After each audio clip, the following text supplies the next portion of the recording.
एक बड़ी खबर आ रही है। ईरान इजराइल के बीच बढ़ते तनाव में भारत के 17 लोग फंस गए हैं। फारस की खाड़ी के पास इजराइल से जुड़े एक जहाज पर ईरान की सेना ने कब्जा कर लिया है और इस जहाज पर 17 भारतीय भी मौजूद हैं। ये कार्गो शिप लंदन की एक कंपनी का है जिसका मालिकाना हक एक इजरायली व्यक्ति के पास है। इस जहाज पर ईरान के कमांडो हेलीकॉप्टर से पहुंचे और जहाज पर कब्जा कर लिया है। ईरान के इस ऑपरेशन के बाद भारत तेहरान में अधिकारियों के संपर्क में है और ईरान इजराइल से बदला लेने पर अब उतारू दिखाई दे रहा है। ईरान ने धमकी दे दी है कि वो इजराइल पर किसी भी वक्त बड़ा हमला कर सकता है और ऐसी सूरत में अमेरिका ने इजराइल की रक्षा के लिए अपना जंगी जहाज भी रवाना कर दिया है। तो उधर दूसरी तरफ रूस भी ताल ठोक रहा है कि युद्ध छिड़ने पर ईरान का वो साथ देगा। और अब ऐसे में सवाल खड़ा होता है कि क्या रूस यूक्रेन युद्ध और हमास इजराइल संघर्ष के बाद अब दुनिया में एक और युद्ध शुरू होने वाला है? और उससे भी बड़ा सवाल ये कि क्या ये युद्ध एटम बम वाला युद्ध होगा?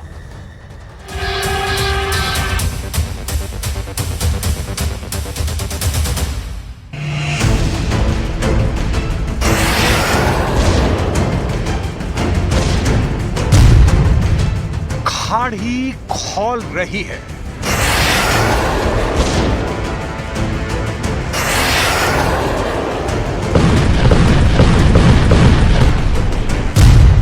ईरान इजरायल के बीच तनाव चरम सीमा पर है।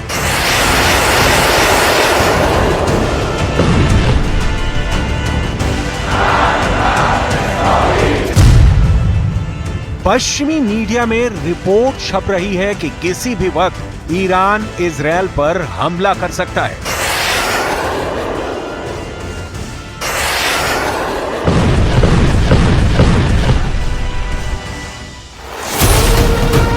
इजरायल कह रहा है कि वो ईरान की ओर से होने वाले किसी भी तरह के हमले से निपटने के लिए तैयार है। हालात चिंताजनक हैं।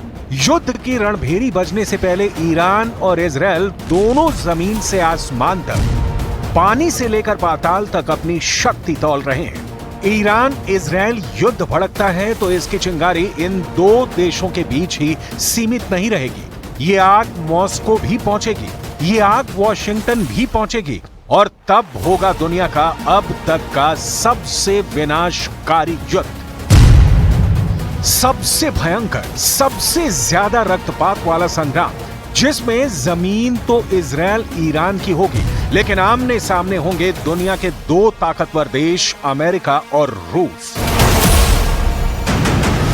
अमेरिका और रूस की तैयारी शुरू भी हो चुकी है। अमेरिका, जो कि पहले से ही मिडिल ईस्ट में अपनी जबरदस्त सैनिक क्षमता का प्रदर्शन करता रहा है, अब और आगे बढ़ रहा है।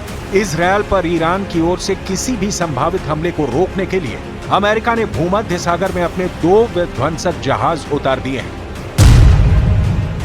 पहला है यूएसएस कार्नी, जिसे अमेरिका ने अब तक लाल सागर में हूथी विद्रोहियों के हमले को रोकने के लिए खड़ा किया था और अब भूमध्य सागर की ओर कूच कर दिया है। इस विध्वंसक की डिटेल समझनी बहुत जरूरी है। यूएसएस कार्नी गाइडेड मिसाइल विध्वंसक है। यूएसएस कार्नी अर्लेबर्ग श्रेणी का विध्वंसक है। USS Carney harpoon anti ship missile launcher से लैस है। 1996 से अमेरिकी नेवी में यह विध्वंसक अमेरिका का अग्रणी हथियार बना हुआ है। अमेरिका किसी भी कीमत पर इजरायल को हारते हुए नहीं देख सकता। ऐसा सिर्फ इसलिए नहीं कि अमेरिका को इजरायल की चिंता है, ऐसा इसलिए क्योंकि मध्य पूर्व में इजरायल अमेरिकी हितों का सबसे बड़ा पोषक है। ईरान से अमेरिका की कट्टर दुश्मनी है और खाड़ी देशों को उनकी मनमानी करने से रोकने के लिए भी अमेरिका को इजरायल का साथ देना ही होगा।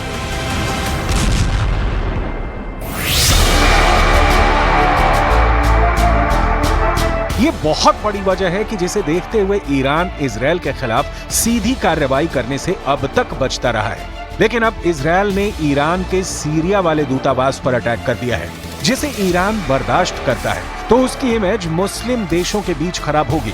ईरान मानता है कि मुस्लिम देशों में और इजरायल के खिलाफ झंडा लेकर आगे बढ़ने में वो सबसे आगे है। लिहाजा ईरान के supreme leader Ayatollah Khamenei Israel के खिलाफ युद्ध छेड़ने के लिए बैठक पर बैठक कर रहे हैं।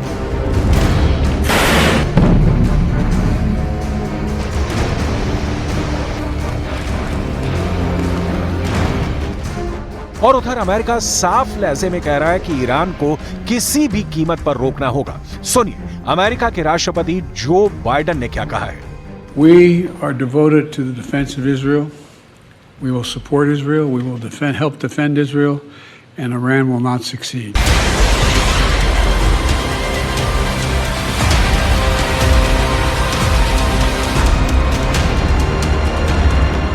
इजरायल को भी अमेरिका का ही सहारा है। ये अमेरिका ही है जो मुश्किल से मुश्किल वक्त में भी इजरायल के साथ खड़ा होगा। इसीलिए ईरान के युद्ध छेड़ने की धमकी के बाद अमेरिकी नेवी का मूवमेंट तेज हो गया है।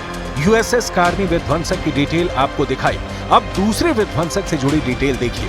टाइम्स ऑफ इजरायल की रिपोर्ट के मुताबिक अमेरिका का aircraft carrier USS Dwight Eisenhower लाल सागर के रास्ते इजरायल पहुंच रहा है। ये ईरान की तरफ से दागी जाने वाली मिसाइल और ड्रोन को रोकने में सक्षम है।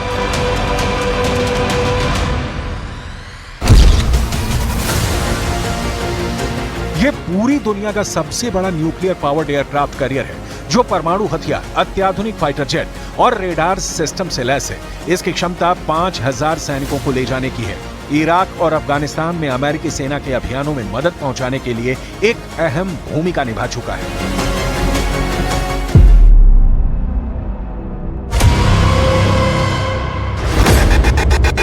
अमेरिका हमास इजरायल युद्ध भड़कने के साथ ही खाड़ी में घेरेबंदी कर चुका है। लेकिन दिक्कत यह है कि अमेरिका के सामने सिर्फ ईरान या मुस्लिम देश नहीं खड़े होंगे, बल्कि खड़ा होगा रूस जो यूक्रेन युद्ध में अमेरिकी मदद के चलते अब तक लड़ता रहा। हजारों सैनिक गंवा चुका है, करोड़ों डॉलर फूंक चुका है और अभी ना जाने युद्ध कब तक रूस का खून चूसेगा। इसलिए हो सकता है कि रूस ईरान इजरायल युद्ध छेड़ने की सूरत में अमेरिका से यूक्रेन वाला बदला लेने के लिए भिड़ जाए। यानी अमेरिका के जंग में कूदते ही ब्रिटेन समेत अन्य पश्चिमी देश भी इजरायल के साथ मोर्चा संभाल लेंगे। इस हालत में ईरान कमजोर पड़ेगा और उसे भी मदद की जरूरत होगी। यूक्रेन युद्ध में भी अमेरिका की मनाही के बावजूद ईरान ने रूस को भर भर कर ड्रोन सप्लाई किए हैं, जिसने यूक्रेन में खूब कहर मचाया है। हालांकि रूस ईरान से दोस्ती सिर्फ इसलिए नहीं निभाएगा कि उसने रूस की मदद की है, बल्कि राष्ट्रपति व्लादिमीर पुतिन के लिए यह एक मौका होगा अमेरिका से बदला लेने का। अमेरिका जो कि नाटो देशों की ताकत मिलाकर दुनिया का सबसे शक्तिशाली देश है, ईरान और सभी मुस्लिम देश एक साथ मिलकर भी उससे युद्ध नहीं जीत सकते। लिहाजा रूस उस वक्त अमेरिका के लिए सबसे बड़ी चुनौती साबित हो सकता है। अमेरिका वो देश है जिसने पहले से ही मध्य पूर्व में अपना सैनिक जाल बिछा रखा है। उसकी भी डिटेल देखिए।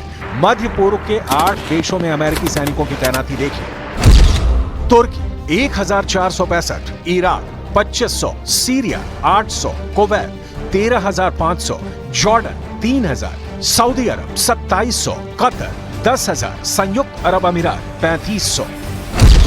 इस बीच इजरायल के पीएम बेंजामिन नेतन्याहू ने अपने F-15 बेस का दौरा किया है। इस दौरान नेतन्याहू ने ईरान को सीधी धमकी दी है कि अगर हमला किया तो इजरायल भी हिसाब बराबर करेगा। नेतन्याहू ने कहा है कि हम चुनौतीपूर्ण समय में हैं। हम गाजा में युद्ध के बीच में जो पूरी ताकत से जारी है, बंधकों को वापस लाने का प्रयास कर रहे हैं। खास बात यह है कि F-15 फाइटर जेट लंबी दूरी का वार करने के लिए इजरायल का प्राथमिक हथियार है। हमारा सिद्धांत सरल है, जो भी हम पर हमला करेगा हम उसे मारेंगे। ईरान किस वक्त इजरायल पर अटैक करेगा, इसके सिर्फ कयास ही लगाए जा सकते हैं, क्योंकि कोई भी देश तारीख और वक्त बताकर किसी देश के खिलाफ जंग नहीं छेड़ता। लेकिन ऐसा हुआ तो दुनिया वो युद्ध देखेगी जिसमें होने वाले नरसंहार के बारे में फिलहाल सिर्फ सोचा जा सकता है। मिडिल ईस्ट में 2 ताकतवर देश भिड़े तो इसका असर पूरी दुनिया पर होगा। ऐसा भी कहा जा सकता है कि अप्रत्यक्ष तौर पर यह तीसरे विश्व युद्ध की तरह होगा।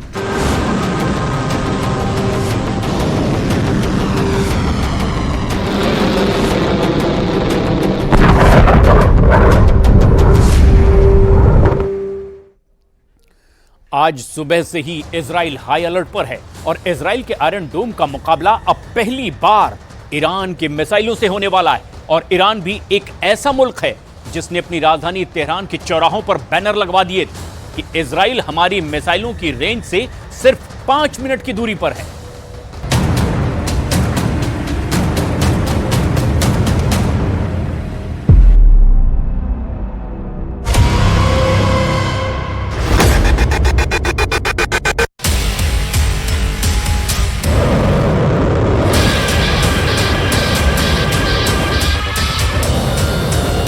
ईरान की समाचार एजेंसी ISNA ने बताया है कि ईरान के पास ऐसी 9 प्रकार की मिसाइलें हैं जो इजरायल तक पहुंचकर हमला करने की ताकत रखती हैं।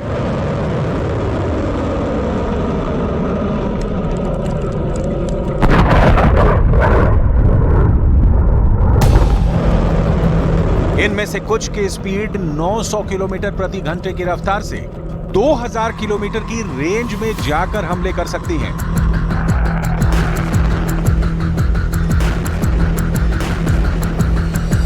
ईरान ने आज अपनी 9 मिसाइलों की ताकत पूरी दुनिया को दिखाई है, लेकिन इनमें भी 5 मिसाइलें ऐसी हैं जिससे अमेरिका और इजरायल के जनरल खौफ खाते हैं।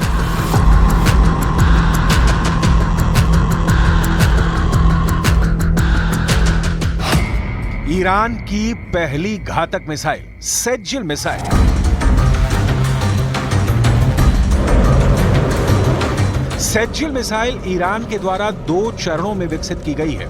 यह मध्यम दूरी की बैलिस्टिक मिसाइल है। ईरान ने सेज्जिल मिसाइल 1990 के दशक के अंत में बनानी शुरू की थी। इसका डिजाइन ईरान के ज़ेलज़ल SRBM से लिया गया था।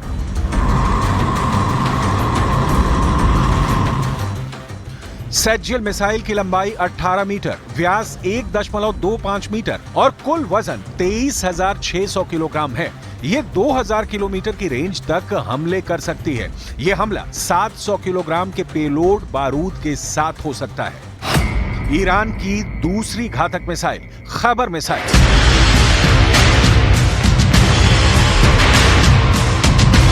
ईरान की खैबर मिसाइल को खुर्रम शहर 4 के नाम से भी जाना जाता है। खैबर मिसाइल ईरान की मिसाइल फैमिली की चौथी पीढ़ी की मध्यम दूरी की बैलिस्टिक मिसाइल है।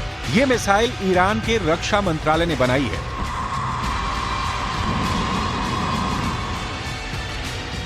और इस मिसाइल की मारक क्षमता 2000 किलोमीटर है और यह मिसाइल 1500 किलोग्राम बारूद और हथियार ले जाने की क्षमता रखती है।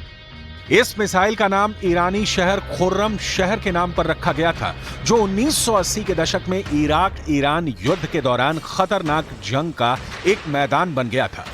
खुर्रम शहर मिसाइल को खैबर मिसाइल भी कहा जाता है। इसका नाम अरब में खैबर की लड़ाई के दौरान जीते गए एक किले के नाम पर रखा गया है। यह मिसाइल ईरान में सैयाद 3 मिसाइलों के साथ एक खास समारोह में दिखाई जा चुकी है। ईरान की तीसरी घातक मिसाइल इमाद मिसाइल।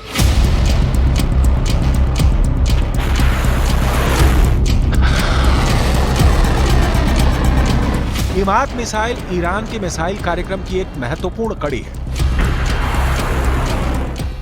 इसकी मारक क्षमता लगभग 1700 किलोमीटर है। यह मिसाइल 750 किलोग्राम वजन के बारूद ले जा सकती है। इमाद ईरान की पहली गाइडेड बैलिस्टिक मिसाइल है जो सतह से सतह पर मार करती है। यह मिसाइल अपने लक्ष्य के 500 मीटर के दायरे में सटीक हमला कर सकती है। इजरायल इस मिसाइल को अपने लिए विशेष खतरा मानता है। ईरान की चौथी घातक मिसाइल शहाब 3 मिसाइल।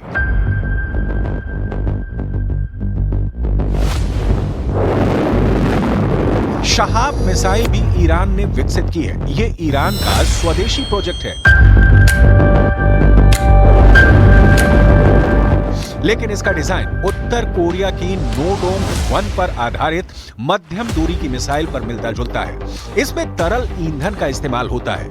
यह मोबाइल बैलिस्टिक मिसाइल है। यह 1200 किलोग्राम विस्फोटक के साथ भी लॉन्च की जा सकती है। इसकी रेंज 1000 किलोमीटर है। हल्के पेलोड के साथ यह 2000 किलोमीटर तक मार कर सकती है।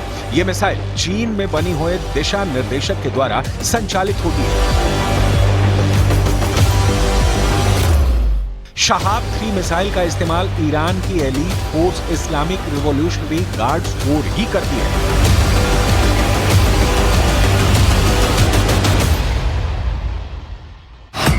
ईरान की 5वीं घातक missile Fattah 2 missile.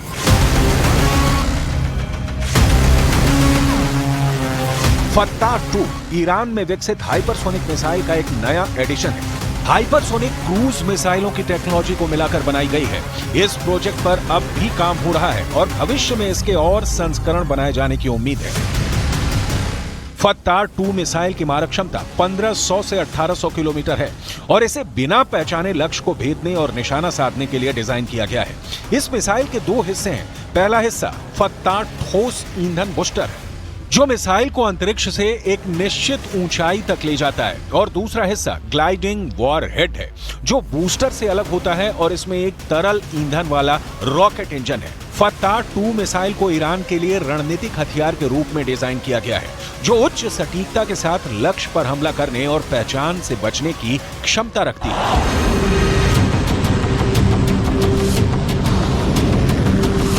Fattah 2 hypersonic missile Iran की सबसे घातक मिसाइल है, जिसके बारे में कहा जाता है कि यह आयरन डोम के कवच को भी तोड़ने की क्षमता रखती है।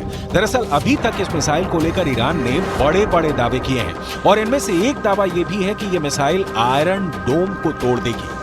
जब ईरान ने यह मिसाइल बनाई थी तब ईरान में इतना जोश आ गया था कि उसने तेहरान की सड़क पर एक बोर्ड लगा दिया था। इस बोर्ड में लिखा था कि इजरायल के शहर तेल अवीव को खत्म करने के लिए अब सिर्फ 400 सेकंड चाहिए।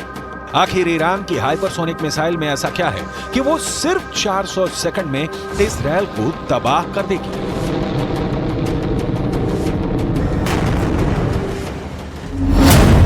6 जून 2023 को ईरान ने फत्ताह हाइपरसोनिक मिसाइल दुनिया के सामने पेश की थी और 3 जुलाई 2023 को ईरान ने घोषणा कर दी कि वो इस मिसाइल को युद्धपोत पर तैनात करने जा रहा है। यानी सिर्फ 1 महीने से कम समय में ईरान ने पूरी दुनिया को चौंका दिया है। इस मिसाइल की रेंज 1400 किलोमीटर है और ये मैक 15 की गति से टारगेट को नष्ट करती है।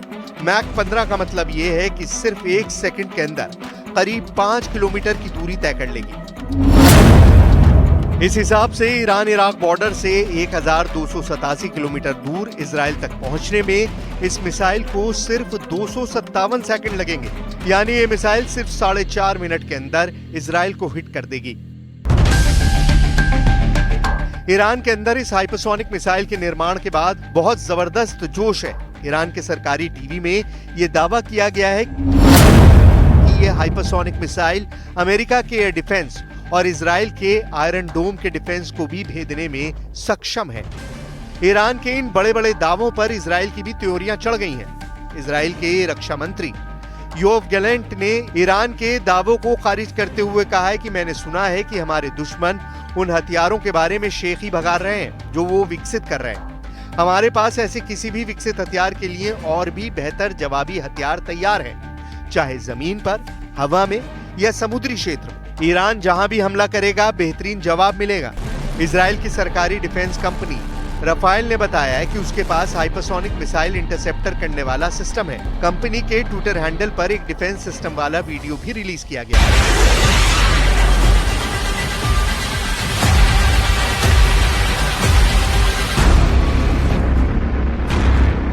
इजराइल दुनिया के उन देशों में से है जिनकी डिफेंस क्षमता का हर कोई लोहा मानता है। इजराइल के पास दुनिया का बेस्ट एयर डिफेंस सिस्टम है।